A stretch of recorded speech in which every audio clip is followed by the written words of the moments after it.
Support WrestleTalk! Give us a subscribe. Hulk Hogan had a gimmick, Steve Austin had a gimmick, we've had Repo Men, Bin Men, vampires, this guy, and whatever Randy Savage was. But sometimes wrestling gimmicks go too far. Sometimes controversial ideas anger sponsors and parent groups, causing them to be taken off TV as quickly as they debuted. I am Luke Owen, and these are 5 wrestling gimmicks too extreme for TV.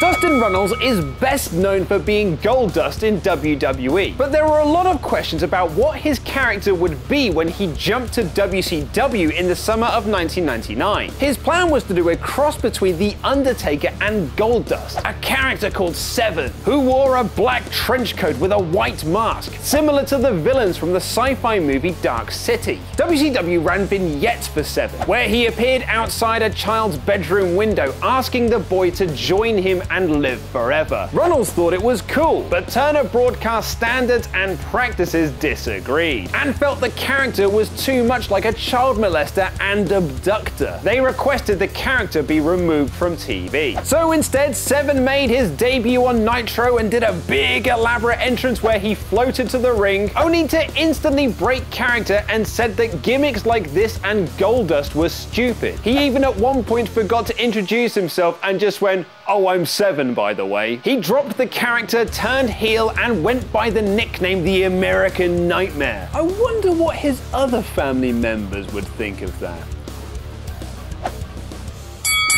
Both Val Venus and the Godfather characters debuted in 1998, during a time when WWF were pushing the limits of what was acceptable on TV. Venus was billed as a former porn star who would cut sexy promos that usually ended with ejaculation jokes, while the Godfather walked to the ring with his hose, who then cheered him at ringside, and cut promos about lighting up fatties and blunts, references to his love of marijuana, which Vince McMahon hilariously thought was him talking about cigars. However, when WWF launched SmackDown on UPN, they caught the eye of the Parents Television Council, commonly known as the PTC. The group started to contact sponsors about WWF's lewd programming and pressured them to pull out. Several did, including 7-Up and Dr. Pepper, and it led to McMahon toning down some of his more raunchier characters, including Val Venus and The Godfather, but probably not in the most diplomatic way.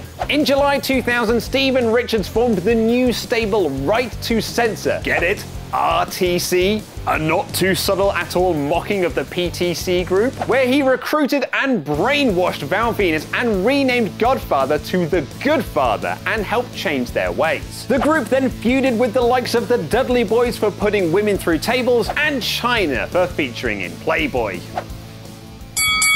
You know the movie Batman and Robin? Well, did you know that the guy who played Bane in that movie was also a wrestler who competed in WCW? While in WCW, he joined the Alliance to End Hulkamania with the 4 Horsemen, the Dungeon of Doom, and the former Zeus. The name he debuted with on WCW Nitro, the Final Solution. Yeah, the same name as Adolf Hitler's plan to exterminate the Jewish race. Complaints hit WCW on Tuesday since it struck a raw nerve with people of Jewish heritage, and others because the term was the Nazi term for extermination of Jews in the World War II era. The name is expected to be changed to Final Annihilation. It was, and by Uncensored 1996, he was renamed again to the Ultimate Solution.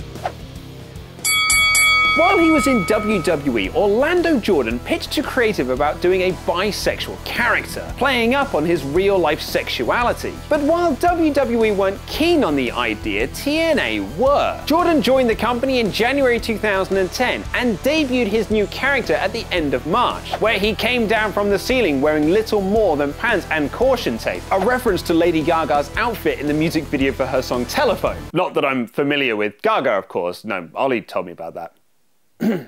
He was then joined in his own special area by a boy, a girl, and several naked mannequins. As soon as he sat down, they immediately cut to Jeremy Borash, who had no idea what to make of that. Oh, I know what to make of it. These people have no idea what they're doing and are desperate for attention. Over the following weeks, Jordan would come out with his two valets and do things like pour milk over himself, which was supposed to look like semen. The two valets were dropped a couple of weeks later, and what was supposed to be an edgy and controversial gimmick became a joke act with Eric Young, where the mentally troubled Young mistook Jordan's advances for friendship. In the end, Orlando's character was toned down.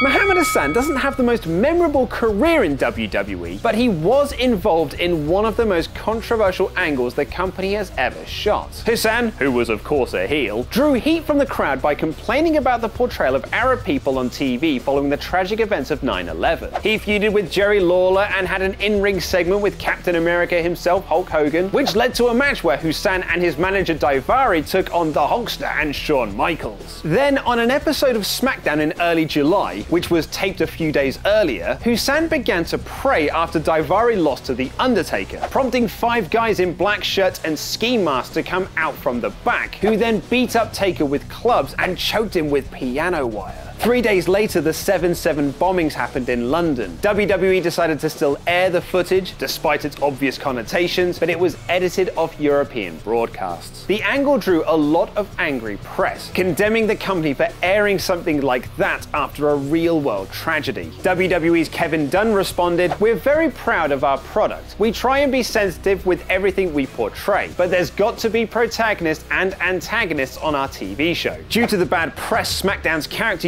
UPN demanded that the Hassan character be taken off TV. So The Undertaker killed him off at the Great American Bash later that month by powerbombing him off the stage. Hassan is no more after UPN clamped down following all the negative press stemming from the terrorist attack on Undertaker. WWE was told not to put the character on SmackDown anymore and made the decision to just write him completely out of storylines. As of right now, he'll be heading back to Ohio Valley, but this gimmick is the Red Rooster of 2005. A gimmick that has left such a stain on Mike Capani that I'm not sure they'll ever be able to bring him up again. Well, that's 5 gimmicks too extreme for TV that we've listed here, but let us know yours in the comments. And while you're at it, what was the real reason Kurt Angle was fired in 2006? And which WCW wrestlers were botched by WWE? Click the videos to the left to find out more. Press subscribe and support WrestleTalk on Patreon. I have been Luke Owen, and that was wrestling.